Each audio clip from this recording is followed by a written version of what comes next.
The audio player is one of the core features of Studio Cockpit.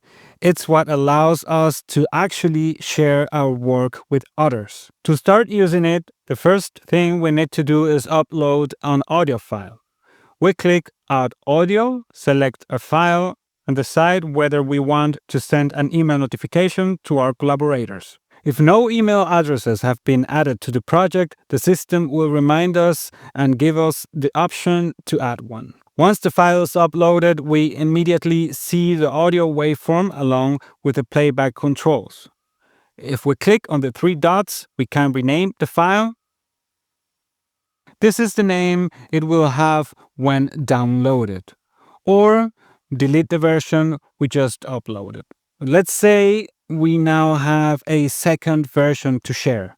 We simply click the plus button to add a new version and repeat the upload process.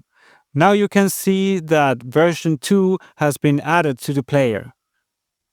This brings us to one of my favorite features, A/B comparison. Imagine we want to compare version 1 with version 2. First, we select one version at the top. Here, we'll choose version 2.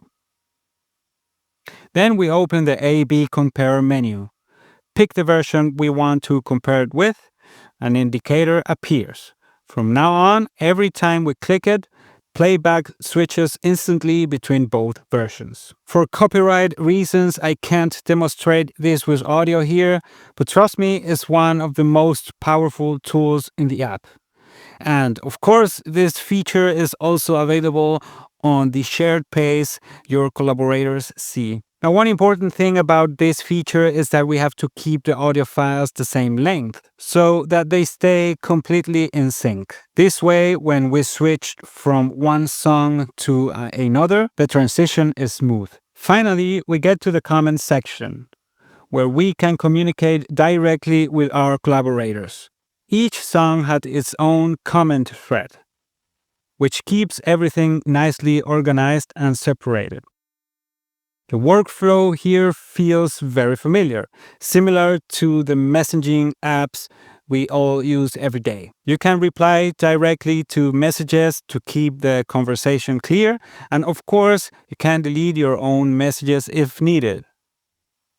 There's also an expand button in the corner that lets you open the comment section to full screen, which is super handy, especially on the mobile version. But the real highlight here is the ability to reference the audio itself.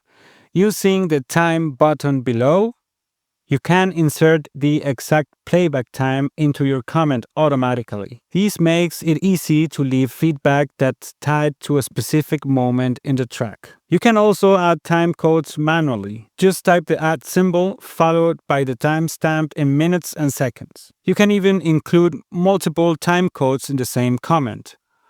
Once the comment is posted, those markers appear on the waveform, and clicking a timecode will instantly jump the player to that moment. This makes collaboration incredibly precise. Your feedback is not only written down, but also anchored to the exact part of the audio you're talking about.